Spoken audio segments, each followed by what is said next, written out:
Hola, ¿cómo están? Soy Salvador Rodríguez y el día de hoy estoy engalanado puesto que estoy con la doctora Rosario Freixas, que es doctora en educación, especialista en cuestiones de tecnología y de capacitación con profesores.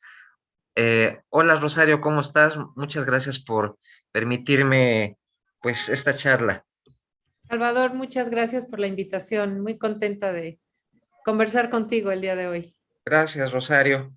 Rosario, tú como conocedora de, pues, de estas situaciones de educación a distancia y también de tecnología y de aplicación, pues quisiera preguntarte tú cómo consideras, de acuerdo a tus investigaciones, cómo se encuentra la situación de la educación a distancia en México. Pues mira, la educación a distancia en nuestro país ha tenido una experiencia muy larga, ¿no? A lo largo de los años, desde los años 70, que después, bueno, con ya la popularización de la tecnología se fueron incorporando esto que se llaman las plataformas educativas. Entonces, es una trayectoria, digamos, de largo cuño. Bueno, es historia reciente, porque todo lo que tiene que ver con tecnología es historia reciente. Sin embargo, ha ido acompañando pues el desarrollo con otros países del orbe, ¿no? Sí, Eh, eh, Sin embargo, es hasta hace muy pocos años que en nuestro país surge una universidad dedicada exclusivamente a la educación a distancia, es decir, lo que tenemos más desarrollado es universidades de un corte tradicional, como pues la misma UNAM, la UDG, el Tecnológico de Monterrey, etcétera, que sí. además de su oferta presencial, acompañan con una parte de su oferta es educación a distancia.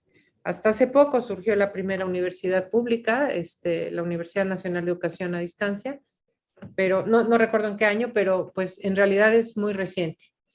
Y en términos de valorarla, creo yo que a pesar de esa larga trayectoria, pues seguimos todavía con un camino muy largo por andar, con muchas oportunidades y con muchas cosas que mejorar, porque la educación a distancia nace no solo en México, nace en el mundo y sobre todo en los países, digamos, con mayores necesidades o más en vías de desarrollo, nace con una promesa, ¿no? Esa promesa es llegar a lugares apartados y democratizar la educación. Y esa promesa está muy lejos de cumplirse, ¿no? Sí, sí, sí. Esto es porque consideras que todavía, digamos, las condiciones socioeconómicas del país, por ejemplo, impiden todavía que todo el mundo tenga internet, que tenga medios, aparatos multimedia, etcétera, o a qué lo, a qué lo consideras. Bueno, sin duda que el término de la infraestructura pues es una condición indispensable, ¿no? Para este tipo de educación. Si no llega el Internet a las comunidades, pues no va a llegar la educación y no va a llegar nada que viaje por Internet, ¿no? Otra cosa es que, bueno, luego llega, pero la calidad es fatal, ¿no? No hay un buen ancho de banda o las personas tienen equipamiento viejo, obsoleto, que a lo mejor ya no admite videoconferencias, por ejemplo. Esa es una limitante muy importante. Otra es las políticas, ¿no? La política educativa que no ha tenido claramente un eje de desarrollo para la educación a distancia, ¿no? Que, pues que tendría que tenerlo para que se diera este impulso y no solo acompañarlo de una infraestructura más sólida en términos de redes, en términos de equipamiento, etcétera, sino también de profesores capacitados, desarrollo de contenidos, desarrollo de plataformas, en fin, todo lo que se requiere. Entonces, pues mira, en términos generales, la educación a distancia está dirigida más que nada a quienes no tienen tiempo de ir a la escuela, pero no, ¿cómo te diré? Los alumnos que estudian, los estudiantes, son más personas que trabajan y por eso no pueden ir a la escuela que en términos de que se encuentran en comunidades apartadas, ¿no? O sea, el problema de la equidad en la educación no ha sido resuelto con la educación a distancia, ni se va a resolver con la educación a distancia, ¿no? Porque pues es un problema, muy complejo, ¿no? Con muchas Claro. aristas. y muchas cosas. La educación a distancia es muy útil, sobre todo en los posgrados, ¿no? Que es donde tenemos a más personas que trabajan, que ya no están de adultos, ¿no? Que ya no tienen tiempo para ir a la escuela, están casados, tienen otras actividades, en fin. Y ahí es donde ha tenido como un mayor desarrollo en posgrados, aunque en licenciatura hay una oferta también bien vasta, ¿no? Incluso en bachillerato. Entonces, fíjate, aquí es muy interesante lo que dices, porque está hecho más bien para el que no puede ir, más no está contemplada en esta fase como un medio para poder tener cobertura, digamos, como tal. Justo por eso te hablaba al inicio de esta promesa, ¿no? De la promesa de la incumplida de la educación a distancia, ¿no? Sirve para democratizar, sirve para abrir el acceso, pues sí sirve, pero no, esa promesa no se ha cumplido, ¿no? Ha tenido otro desarrollo, pues, pero la promesa de democratizar la educación y de, digamos, universalizar el acceso no se ha cumplido, igual que todo lo que nos prometió Internet, no nada más la educación, ¿no? Porque Internet, pues cuando llega, era una promesa de el acceso a la información, o sea, era como una promesa democratizadora para que todo el mundo tuviera acceso a la información y al conocimiento. Sabemos que no ha sido así, ¿no? Sí, claro. Oye, Rosario, y entonces, ¿y esto de qué depende? Digamos, estamos totalmente de acuerdo en en la situación de de la equidad en la educación. El hecho de que no todo el mundo tenga internet o tenga esa infraestructura depende obviamente de los presupuestos, también depende de la política educativa, digamos, la política educativa, hay voluntad por hacerlo. ¿Tú cómo ves desde tu punto de vista? No creo en los últimos gobiernos, no se ha visto un claro impulso a la educación a distancia.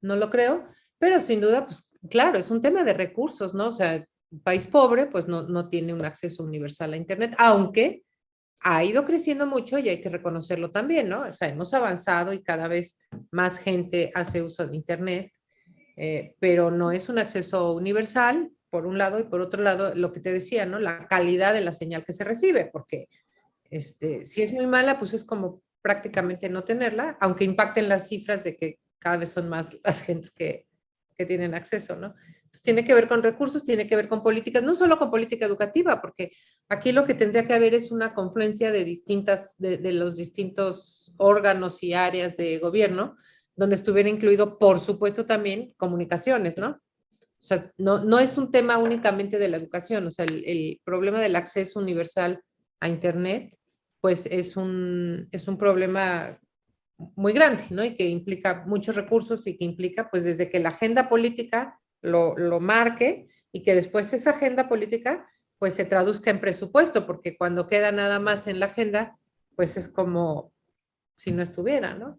Claro. Y Ahora, eso es un poco la cultura, ¿no? O sí, sea, que tenemos poco a poco como sociedad, pues, que ir avanzando hacia una cultura digital. y en comparación con digamos, a nivel internacional, ¿cómo está México en ese sentido, Rosario? Pues yo creo que no salimos muy bien parados. Hay países que han tenido mucho, han puesto mucho el énfasis en hacer crecer la educación a distancia. España, por ejemplo, ¿no? Que tiene muchas universidades y de buen prestigio, dedicadas exclusivamente a la educación a distancia. Canadá, muchos países de Europa o países pobres, ¿no?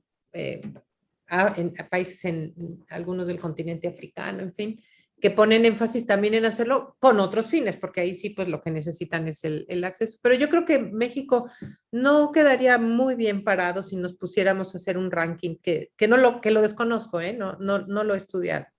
Sí, claro. Digamos, digo, con la consabida, digamos, aproximación que puede tener algún error, si estuviéramos comparando esto en una situación de un cero al 100%, por ejemplo, México, en comparación con el mundo, con la situación internacional, en qué lugar lo pondrías? ¿En qué lugar lo ubicarías? Pues no lo sé, no te sabría decir porque es que tiene como muchos sesgos, ¿no? O sea, te digo, estas políticas de llevar a comunidades pobres, la llevan a algún rango de países, ¿no? Otros que lo que quieren, como los europeos, es estar en el mercado, ¿no? Y tener como mucha oferta, pero en términos de mercado, pues esa es otra escala, ¿no? Muy diferente. Entonces, compararlos, no, no me atrevo, no me atrevo. Lo que sí me atrevo a decir es que tenemos mucho por caminar en los dos sentidos, ¿eh?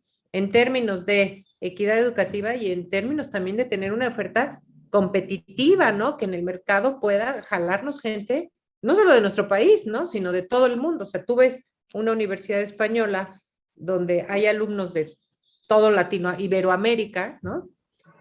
O hispanoparlantes de otros países no iberoamericanos, y las universidades mexicanas, la gama de sus alumnos o lo que reciben por ser a distancia, pues a lo mejor es que vienen de diferentes estados de la República, pero no recibimos alumnos españoles o argentinos o chilenos, ¿no?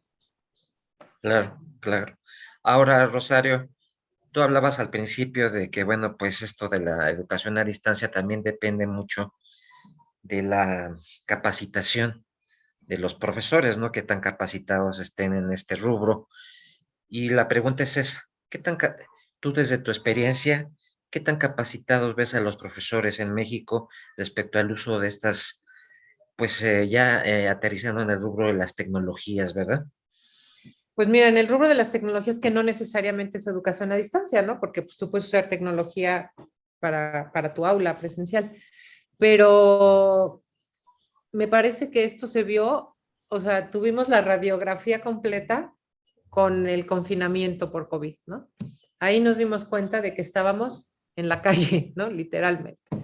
Los profesores con toda la mejor intención, ganas, profesionalismo, lo que tú quieras, hicieron lo que pudieron, y no todos, porque también hay de todo, pero hicieron lo que pudieron para sacar sus cursos adelante, para intentar retener a sus alumnos, que perdimos muchísimos. Eh, pero ahí nos dimos cuenta, pues, de que la verdad no estábamos en condiciones para atender un fenómeno de esta naturaleza, ¿no? Los profesores no sabían usar esto que estamos usando nosotros, ¿no? Que es una videoconferencia que das 2 clics. Bueno, ahora nos costó un poquito más de trabajo, pero en realidad se logra, o sea, se puede hacer, y pues no estaban formados para ello, ¿no? No estaban formados para ello. Y eso hablando, o sea, muchos resolvieron sus clases usando esta herramienta, ¿no? Zoom o Meet o Teams, lo que sea, una herramienta de videoconferencias de las que hay en el mercado. En muchos casos, como política universitaria o de, bueno, no estamos hablando nada más de universidad, como política, es un sesgo que tengo, como política educativa, pues les decían usen esta, o algunos tenían la libertad de hacerlo, pero bueno, aprendieron, mal que bien. Sin embargo, se redujo a eso, ¿no? O sea, finalmente no hubo ninguna innovación, nada, más bien fue como un retroceso, porque fue llevar sus clases presenciales expositivas, tradicionales, a este plano. Y entonces, pues se volvieron tediosas, complicadas, es difícil mantener a los alumnos ahí 6 horas, ¿no? Frente a la pantalla, ¿quién las aguanta? Entonces, en realidad no fue un uso de la tecnología, digamos, innovador, creativo, o que promoviera, pues, todas las bondades que nos puede dar la tecnología, ¿no? Que promover aprendizajes significativos, hacer más participativo al alumno. No, no, al contrario. Yo sostengo que o sea, estos cambios que nos plantea el constructivismo y los nuevos modelos educativos, nos había llevado años como empezar a incorporarlos, ¿no? En la escuela, un poco hacer a los alumnos más participativos, que si el trabajo colaborativo, que si aprendizaje por proyectos, esas metodologías, ¿no? Sin embargo, llega, ¿no? La pandemia y ¡pum! Para atrás, pero no solo nos regresó a donde estábamos, nos regresó otros años atrás. O sea, es una pena decirlo, pero estamos en un retroceso brutal, ¿no? Que ahora hay que recuperar estos 2 años, más los años que nos regresamos, ¿no? Yo diría. Y ahí pues nos hemos dado cuenta que en realidad hace falta mucho camino por andar. Recuperar esto va a ser muy complicado. La tecnología en esta experiencia, pues podemos decir que puede ser un arma o una herramienta muy poderosa para propiciar el aprendizaje, pero puede ser muy peligrosa para frenarlo, ¿no? O sea, tiene como ese doble filo, depende de cómo la uses. O sea, puede ser tan buena como tan mala, ¿no?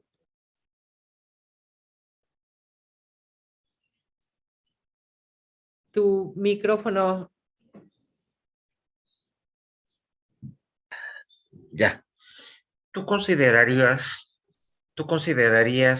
en el ambiente académico se habla de que este problema de la pandemia con la falta de capacitación de los profesores y algunas deficiencias en cuestiones tecnológicas ha promovido una especie de que se produjo una generación perdida en cuanto a en cuanto a estudiantes se refiere, ¿no? A logros educativos, ¿tú qué piensas desde tu punto de vista?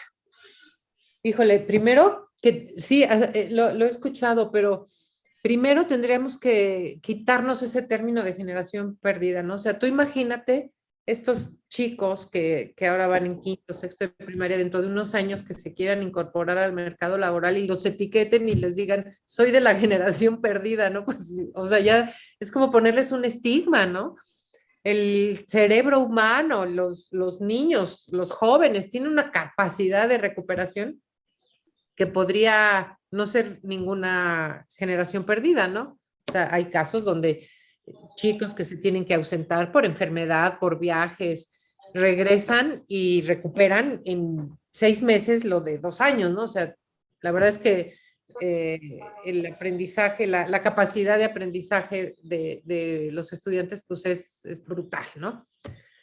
Sin embargo, para que eso ocurriera, tendríamos ahorita que estar trabajando durísimo en que eso ocurriera. Y eso no está pasando.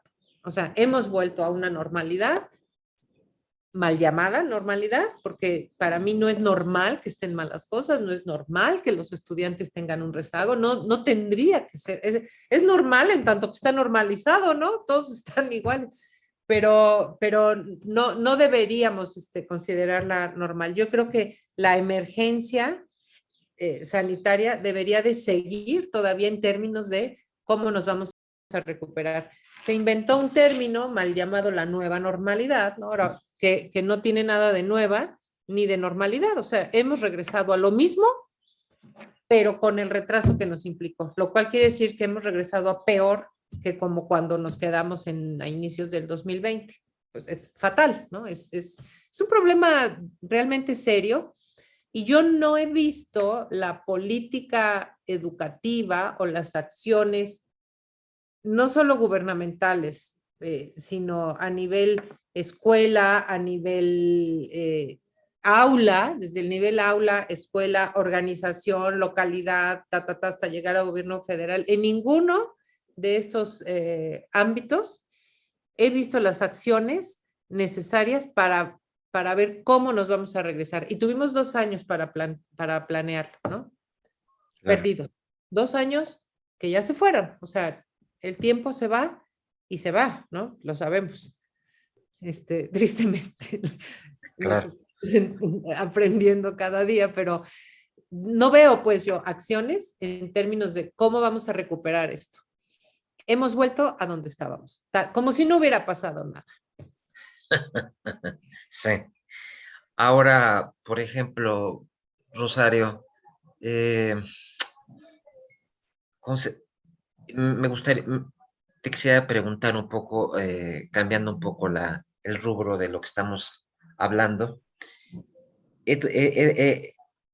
Educar con enseñar, eh, tratar de tener un aprendizaje significativo eh, a través de los medios tecnológicos, ¿tiene alguna diferencia con la enseñanza, vamos a llamarle tradicional, del libro de texto, que todos conocemos y todo? Si es así, ¿en qué?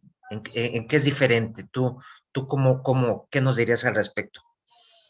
Es muy diferente en todo, pero es diferente si responde, porque puede ser una enseñanza tradicional con tecnología, ¿no? O sea, si yo ayer escribí en el pizarrón y hoy decido no hacerlo y les pongo un PowerPoint, pues no es diferente, es lo mismo, o sea, cambia el medio de transporte, ¿no? Nada más, o la forma de presentarlo, el formato, pero es lo mismo. Entonces, para que sea diferente, pues tiene que ser un modelo educativo diferente, o sea, pensar desde la pedagogía, ¿no? Desde el modelo educativo y cómo se inserta la tecnología y para qué se inserta, o sea, hacer cosas diferentes para tener resultados diferentes, ¿no? Y entonces hay que usarla adecuadamente, hay que usarla con inteligencia, hay que ver qué problemas nos resuelve y no usarla porque está de moda, porque nos la vendieron. Hay una metáfora que a mí me gusta mucho usar, no la inventé yo, pero me la he apropiado muchísimas veces ya, que es como ponerle una claraboya al barco, ¿no? En vez de ponerle un barco a la claraboya, ponerle un barco a la claraboya. O sea, te venden una solución y luego hay que inventarle un problema a esa solución y pues eso es terrible, ¿no? Y así es, o sea, incluso los vendedores de tecnología usan eso como eslogan, ¿no? Vendemos soluciones, tenemos soluciones, no me acuerdo qué marcas, pero hasta en la radio oíamos eso, ¿no? Soluciones, no sé qué. Entonces, bueno, pues llegan con los profesores o con los administradores o gestores de la educación en las escuelas o en los gobiernos y les venden la solución. Y entonces le llega el maestro y dice, pues aquí está tu solución, úsala, ¿no? Dice, bueno, ahora, ¿para qué la uso? Entonces se tienen que inventar un problema. Si lo hiciéramos al revés y dijéramos, bueno, a ver, vamos a hacer un repaso de nuestras problemáticas, los alumnos están motivados, es muy difícil enseñar los conceptos abstractos, quiero modelar situaciones de aprendizaje, quiero hacer simulaciones, quiero favorecer la comunicación, quiero hacer redes de intercambio. Entonces ya decidimos qué clase de tecnología es la que tenemos que incorporar y para qué lo vamos a hacer y cómo lo vamos a hacer. Entonces, la educación puede ser, lo que te decía antes, la tecnología puede ser muy buena, muy poderosa o puede ser muy peligrosa, ¿no? También, si no la sabes usar. Si pudieras abundar en este sentido de lo que tú defines como educación peligrosa, por favor. Perdóname, no entendí tu Sí, pregunta. que se pudieras abundar sobre esto que llamas la vertiente de la educación peligrosa, por ejemplo. Bueno, porque la tecnología tiene su lado peligroso, ¿no? O sea, yo soy fan de la tecnología y me encanta. Y creo que la he usado para resolver muchas cosas en mi vida personal y profesional y con mis estudiantes, por supuesto. Sin embargo, sabemos de los riesgos también que tiene, ¿no? O sea, tiene el riesgo, pues, de estas adicciones, tiene riesgos de ciberdelitos, tiene sus peligros y también implica que la usemos y que enseñemos a usarla con un marco ético, ¿no? Que incluya valores, una parte axiológica, ¿no? Por ejemplo, para no plagiar, para no hacer ciberbullying, que cada vez está más entre los adolescentes, ¿no? Para Sí, no cometer delitos, es que la tecnología es neutra, no es ni buena ni mala, ¿no? Simplemente es el uso que le des o para qué la uses. En realidad la tecnología pues, son fierros, ¿no? Son bits, son software, son programas de cómputo. El uso que se les dé puede ser bueno, puede ser malo.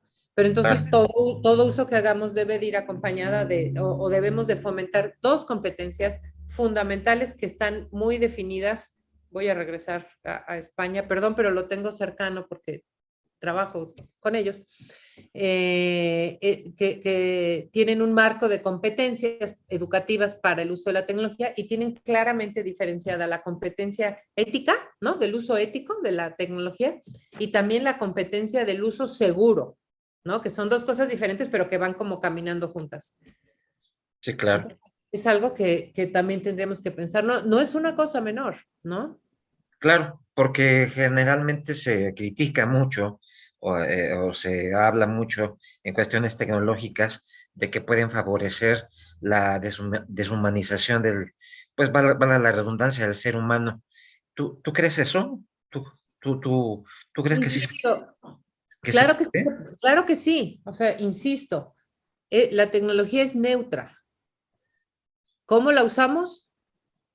Puede ser para muchas cosas. Entonces, sí puede favorecer la deshumanización del ser humano y de hecho lo favorece. O sea, esto no es terreno educativo, ¿no? Pero, por ejemplo, estos algoritmos que tienen pues las grandísimas empresas que manejan pues, las bases de datos, donde, o sea, los servidores Google, en fin, ¿no? No quisiera decir nombres, pero sabemos cuáles son, que saben exactamente qué nos gusta, qué no nos gusta, y no estoy hablando de desde una postura conspiranoica o catastrófica, catastroficista, no sé si existe esa palabra, catastrófica o desde la conspiración. Pero ciertamente es que tú lo sabes, o sea, compras o quieres comprar un boleto de avión y a los 5 minutos entras en Facebook y ya te están ofreciendo lo mismo distintas compañías. Entras a Instagram y son los anuncios que te aparecen. O sea, los algoritmos estudian nuestro comportamiento y nos orientan al consumo de ciertas cosas porque saben que por allí vamos, ¿no? Entonces, bueno, eso es deshumanización, ¿no? Porque ya como que nuestra toma de decisiones pues se ve mermado, se ve presionada por esas situaciones, ¿no? Entonces, claro que la tecnología deshumaniza, pero también es muy humanizante, ¿no? O sea, porque poder estar hoy, no podemos vernos, pero poder hablarnos, podernos ver las caras, poder acercarte a ciertas cosas o algunas cuestiones que se producen, es tan humano, ¿no? Es tan cálido, o sea, la tecnología no es fría, acerca también, ¿no? A los grupos humanos, resuelve soluciones, o sea, es humanizante, imagínate la telemedicina, ¿no? De alguien que tiene un problema allá lejos y por telemedicina alguien logra hacer una cirugía, ¿no? O sea, o coordinar un grupo de médicos. Eso es totalmente humanizante, ¿no? Entonces, bueno, insisto, todo depende de para qué la usemos, ¿no? Como Claro, la energía nuclear, que puede ser muy mala o puede ser muy buena. claro, claro. Como toda producción humana, ¿no? Sí, claro, Finalmente. claro, claro, claro, todo tiene sus factores positivos y factores negativos. Rosario, y por ejemplo, ¿consideras que,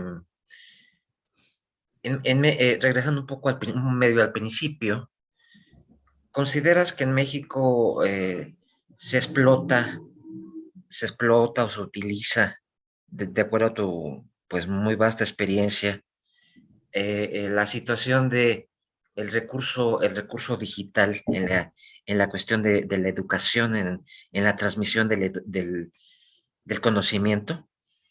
No, insisto, bueno, sí, pero insisto que nos falta mucho camino por andar, mucho camino por andar. Estamos caminando, pero es lo mismo que te decía con la educación a distancia, ¿no? Hace falta una política educativa clara, hace falta infraestructura, hacen falta recursos, hace falta formación de profesores.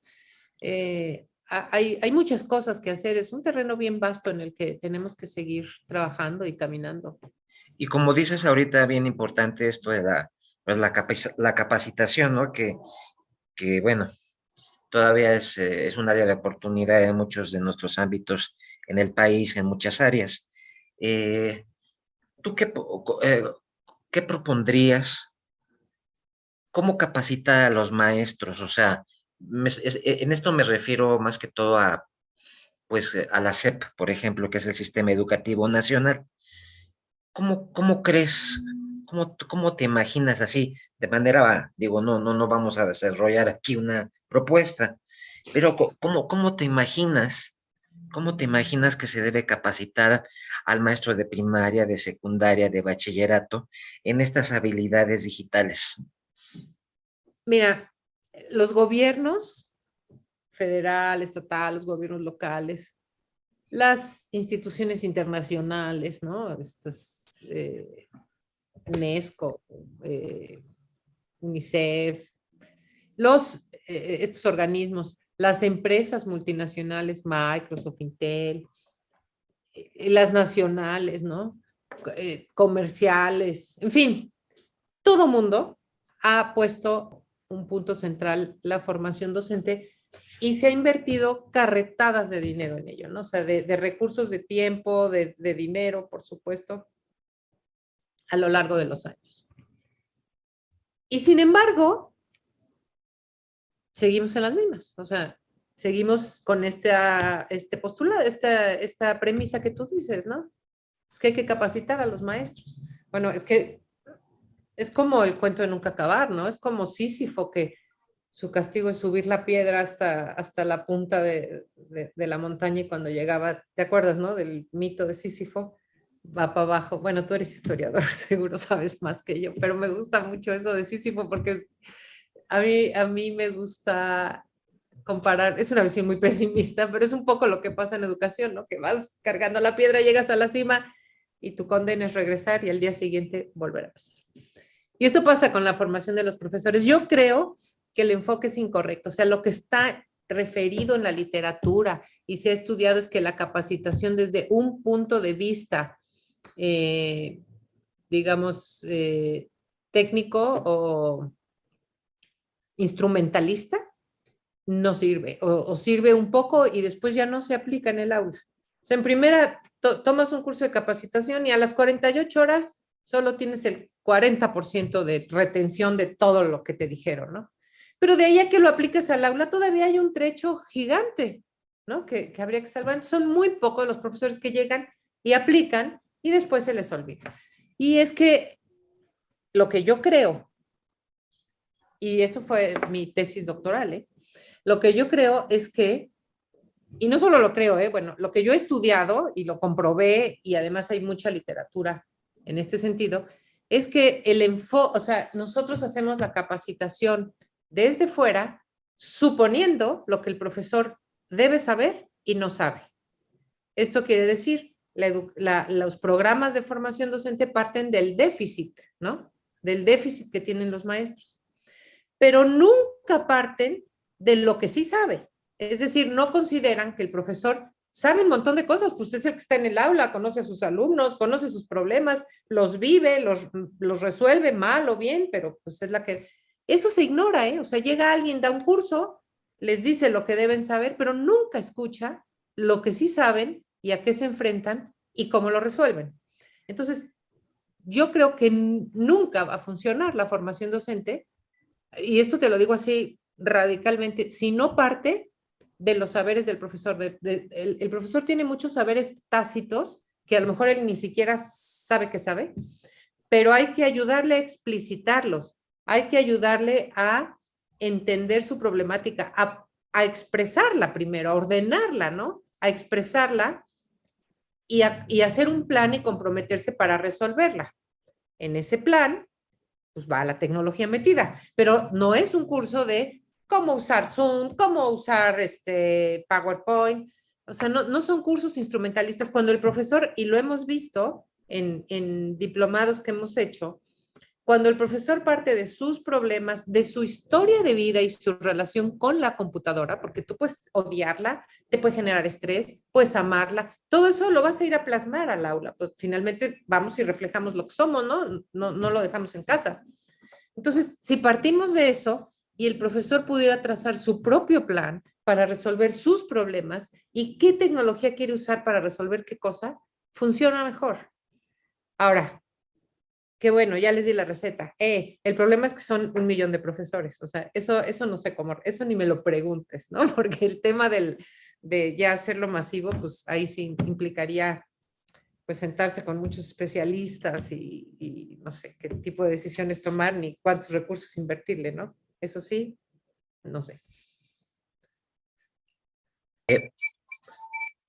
Eh, Ahora también cambiando de rubro y rápidamente ya, porque ya casi vamos a finalizar la llamada, Ujú.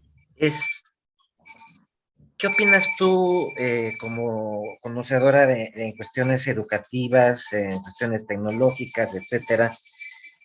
de la utilización de recursos digitales como para cuestiones, para lograr un aprendizaje. Me refiero a la utilización, por ejemplo, del videojuego en el aprendizaje. ¿Qué opinas? Ah, pues es fantástico si te resuelve un problema educativo, ¿no?